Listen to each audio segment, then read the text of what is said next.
Friends, स्वागत है आप सभी का एग्जाम प्लेटफॉर्म में। तो आज हम लोग सीटेट दिसंबर 2024 जिसमें आज हम लोग प्रीवियस ईयर का पेपर देखेंगे। ये पेपर आपका जो हिंदी का है। तो हम लोग जो पिछले वाले पार्ट पे हम लोग 15 क्वेश्चन हम लोग देख चुके थे, तो उसके आगे आज हम लोग जो रेस्ट आर 15 क्वेश्चन बचा हुआ है उसे हम लोग कवर करेंगे। तो हम लोग पिछले पार्ट में जो 15 क्वेश्चन देखे थे वो सारा क्वेश्चन आपका ग्रामर यानी कि गद्यांश से रिलेटेड क्वेश्चन था आपका। आज का जो 15 क्वेश्चन रहेगा वो आपका जो सीडीपी बेस्ड यानी कि पेडागोजी से संबंधित रहने वाला है। तो सबसे पहले आप लोग एग्जाम प्लेटफॉर्म को जरूर सब्सक्राइब कर लीजिए। तो चलिए देखते हैं आज का फर्स्ट क्वेश्चन। क्वेश्चन नंबर 106 है आपका। किसी टॉपिक पर मौनस मंथन करने के बाद भी एक बालिका अपने आप से अनुच्छेद नहीं लिख पा रही है, हालांकि वह वयस्क या सहपाठी के मार्गदर्शन में लिख लेती है। इस प्रकार के मार्गदर्शन को क्या कहेंगे? देखिए, बहुत ही अच्छा क्वेश्चन है, कई बार एग्जाम में पूछा भी गया है। तो क्वेश्चन है कि किसी टॉपिक पर मौनस मंथन करने के बाद भी बालिका अपने आप से अनुच्छेद नहीं लिख पा रही है। मतलब कि कोई बच्चा है, वह जो है मैथ्स का सवाल बना रहा है, मान के चलिए कि मैथ्स का सवाल बना रहा है या किसी चीज़ को वो लिख रहा है, तो वह जो है बहुत मतलब कि मौनस मंथन यानी कि थिंकिंग करने के बाद भी उस चीज़ को वह नहीं लिख पा रही है।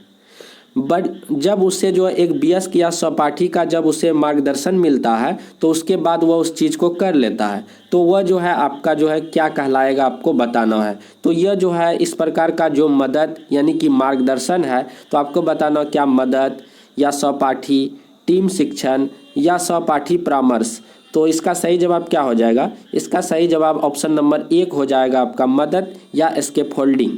तो स्कैफोल्डिंग क्या होता है? जब कोई बच्चे, मान के चलिए कि छोटा बच्चा साइकिल सीख रहा है, तो वह साइकिल जब शुरुआती तौर पे जब वह साइकिल सीखता है तो वह कुछ दूर मतलब कुछ दूर तक भी नहीं जा पाता।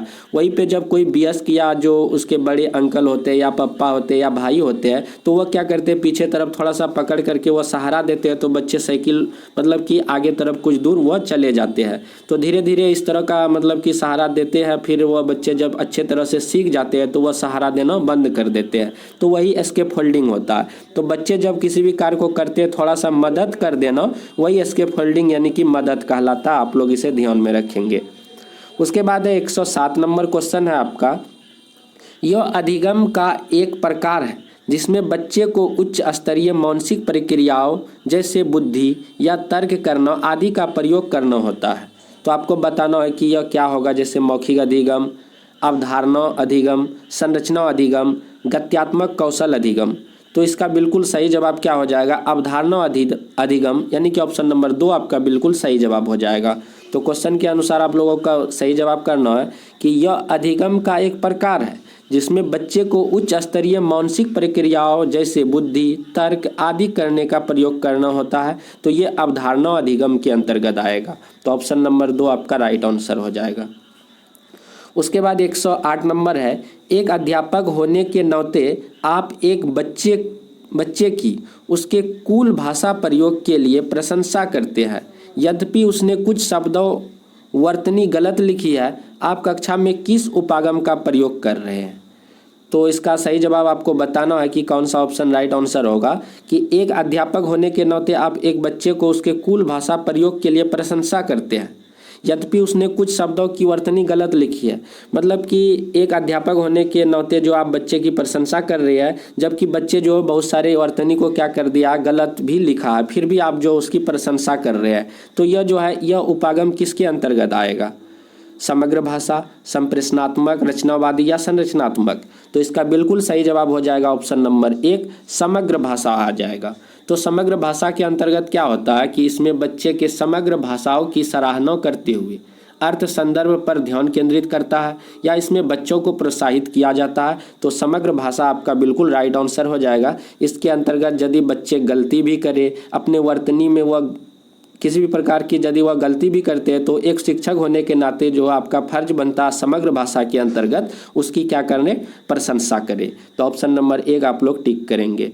उसके बाद 109 नंबर क्वेश्चन है। आप हिंदी भाषा अध्यापक हैं, आपकी नियुक्ति पंजाब के किसी प्राथमिक विद्यालय में होती है। अब चूंकि आप स्थानीय भाषा नहीं जानते हैं तो आपको क्या करना चाहिए? देखिए, आप हिंदी के अध्यापक हैं, आपकी नियुक्ति कहाँ हुई है? आपकी नियुक्ति पंजाब के प्राथमिक विद्यालय में 1 to 5 में हुई है, ठीक है। अब चूंकि आप स्थानीय भाषा नहीं जानते हैं, अब आपका जहाँ पे नियुक्ति हुआ मान के चलिए पंजाब में, आप स्थानीय भाषा नहीं जानते हैं, तब आपको क्या करना चाहिए? तब आपको क्या करना चाहिए? चलिए ऑप्शन को देखते हैं। किसी हिंदी भाषा के क्षेत्र में स्थानांतरण के लिए आवेदन देना चाहिए। बिल्कुल, आपका जहां पोस्टिंग हुआ है तो आप वहां पे ही ना कुछ कीजिएगा। क्या आप स्थानांतरण के लिए आप आवेदन दे दीजिएगा? बिल्कुल नहीं, ऐसा नहीं करना है। बच्चों की भाषा को एक संसाधन के रूप में इस्तेमाल करना चाहिए और शिक्षण आरंभ करना चाहिए। बिल्कुल सबसे सटीक ऑप्शन नंबर आपका 2 यहाँ पे है। तो आप क्या करेंगे उस केस पे? अब जो है बच्चों की भाषा को एक संसाधन के रूप में इस्तेमाल करना चाहिए। जो बच्चे वहाँ के, जो पंजाब के जो बच्चे, स्थानीय बच्चे जिस भाषा में बोल रहे हैं, उस भाषा को आपको संसाधन के रूप में इस्तेमाल करना होगा। उसी बच्चे के भाषा से आपको उस भाषा को समझना पड़ेगा। धीरे धीरे समझ के फिर उन भाषाओं के द्वारा बच्चों को जो आप लोगों को क्या करना है? शिक्षण देना है, प्रशिक्षण देना है। तो इसीलिए ऑप्शन नंबर आपका 2 बिल्कुल राइट आंसर हो जाएगा। न कि आप लोग इस तरह की बातें करें कि मतलब कि वहाँ से ट्रांसफ़र होने के लिए आप लोग आवेदन दे दीजिएगा, दूसरे जगह चले जाइएगा। ऐसा आप लोगों को नहीं करना है। चलिए आगे हम लोग देखते हैं। 110 नंबर है, किसी पाठ्य सामग्री से विशिष्ट सूचना निकालने के उद्देश्य से गहन पूर्वक या गहराई से उस पाठ्य सामग्री को पढ़ने का कौशल डैश बोध है। तो किसी पाठ्य सामग्री से विशिष्ट सूचना निकालने के उद्देश्य से गहन पूर्वक या गहराई से उस पाठ्य सामग्री को पढ़ने का कौशल डैश बोध है। ये आपका स्थानीय के अंतर्गत आ जाएगा। तो स्थानीय बोध आपका बिल्कुल ऑप्शन नंबर 2 हो जाएगा। उसके बाद देखते हैं हम लोग 111 नंबर क्वेश्चन है आपका, भाषा अधिगम में निदानात्मक परीक्षण का उद्देश्य क्या है? निदानात्मक मतलब क्या होता है? कोई भी जब समस्या में उलझे हुए रहते हैं उस चीज़ का हल कर देना, वही तो निदान होता है। तो भाषा अधिगम में निदानात्मक परीक्षण क्या होता है? तो आप लोग यदि ऑप्शन को देखेंगे तो देखते साथ आप लोग आंसर कर दीजिएगा इसका। चलिए फर्स्ट ऑप्शन देखते हैं, योगात्मक आकलन के लिए योजना एवं प्रश्न बनाना। आगे हम लोग देखते हैं, अभिभावक शिक्षक बैठक में अभिभावकों को सूचित करना और ध्यान देने के लिए कहना। इस तरह की तो कोई बात ही होने, मतलब कि जब हम स्कूल में पढ़ा रहे हैं, विद्यालय में पढ़ा रहे हैं बच्चे को, तो वहाँ अभिभावक से किसी तरह की तो बातें करने का कोई तौर ही, मतलब कि कोई मैटर ही नहीं बनता है। चलिए आगे देखते हैं, बच्चों की समझ में रह गए अंतरों को जानना और उपचारात्मक कदम उठाना। बिल्कुल सही आपका ऑप्शन नंबर यहाँ पे 3 बिल्कुल सटीक दिख रहा। तो भाषा अधिगम में निदानात्मक परीक्षण का उद्देश्य क्या होगा कि बच्चे की समझ में रह गए अंतरों को जानना और उसका जो उपचार करना।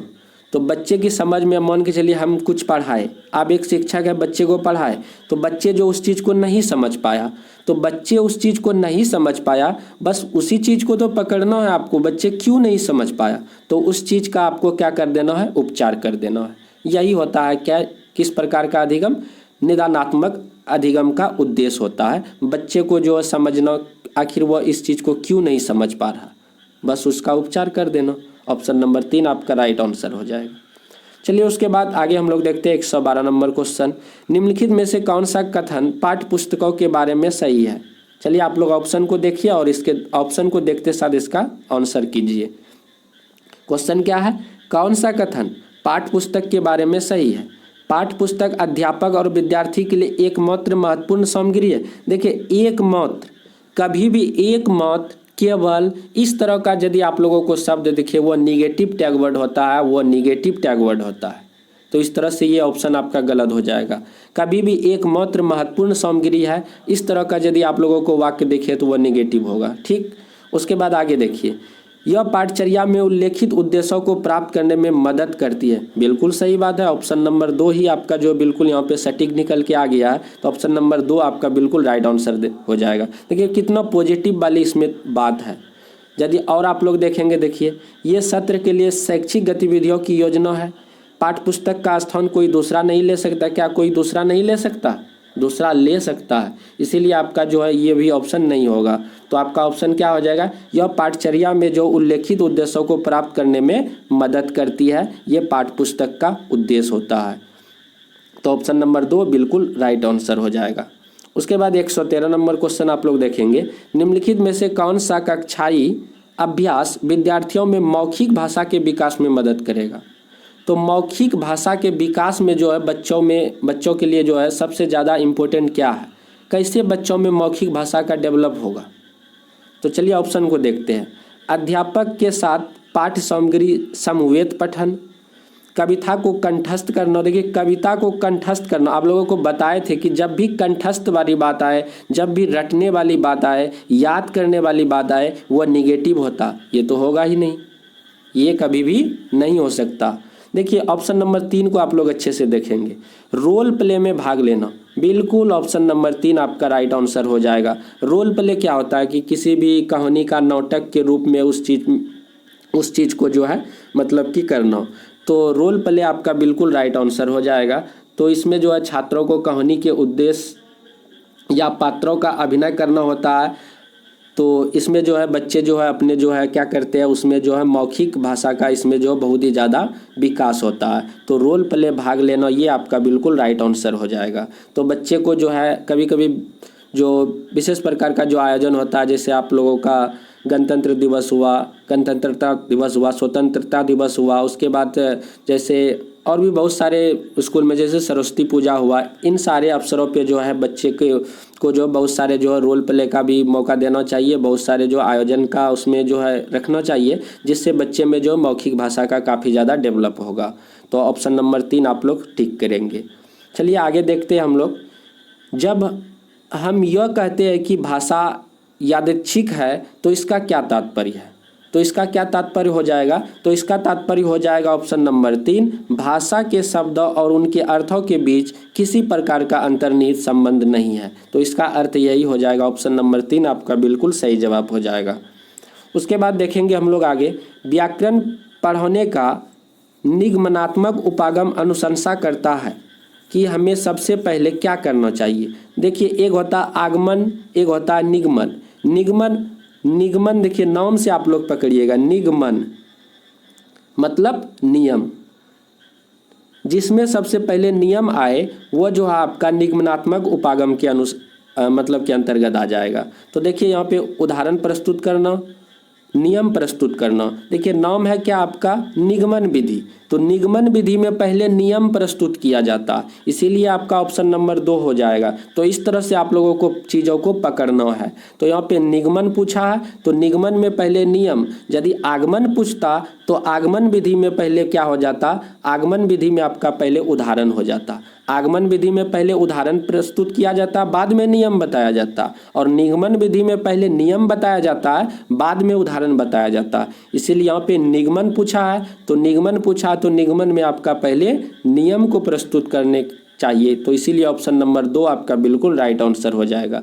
आप लोगों को इस तरह की बताने की यदि आप लोगों को मेरा तरीका आप लोगों को पसंद आ रहा है तो आप लोग प्लीज़ सब्सक्राइब कर लीजिए। एक छोटा सा चैनल है, आप लोगों के लिए इतना ज़्यादा मेहनत कर रहे हैं तो आप लोगों का भी फर्ज बनता है कि भाई के लिए कम से कम जो है 1 सब्सक्राइब और 1 लाइक ज़रूर कीजिए और फ्रेंडों को शेयर भी कीजिए आप लोग।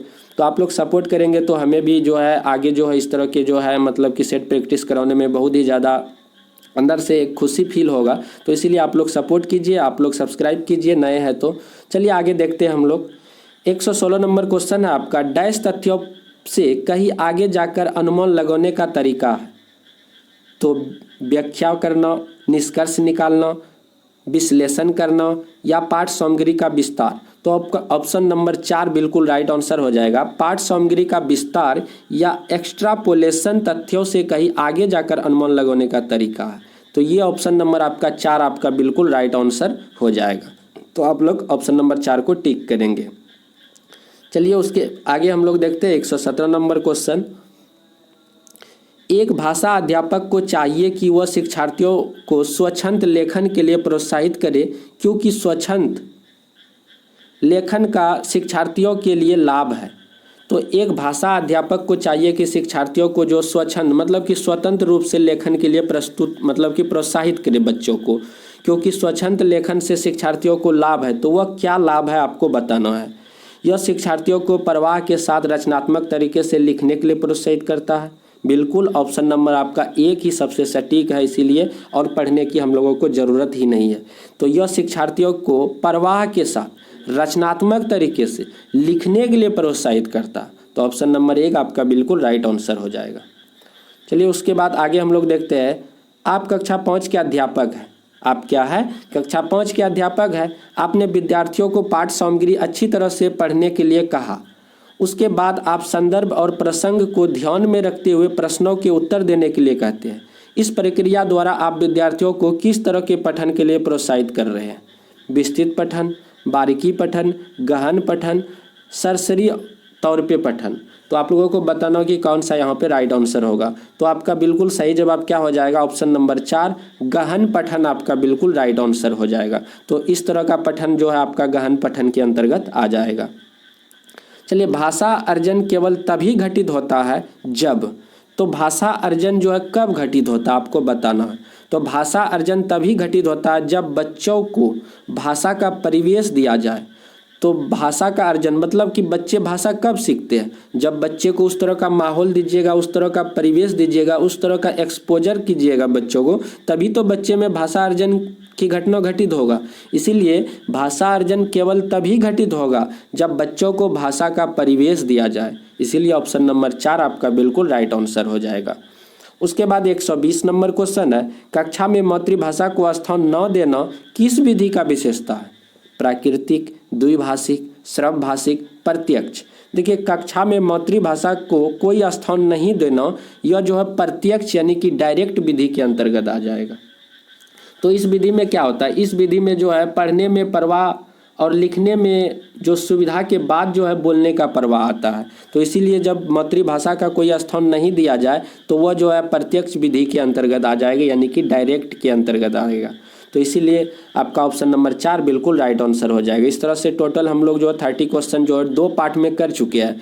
आप लोग पिछले वाले पार्ट नहीं देखे तो उसे भी आप लोग देखिए, और बहुत सारा सेट प्रैक्टिस अभी तक हो चुका है तो उसे भी आप लोग ज़रूर देखें। तो चलिए, आप लोग नए हैं तो प्लीज़ सब्सक्राइब भी कर लीजिए, वीडियो को शेयर भी कीजिए। मिलते हैं हम लोग अगले वीडियो पे। जय हिंद, जय भारत।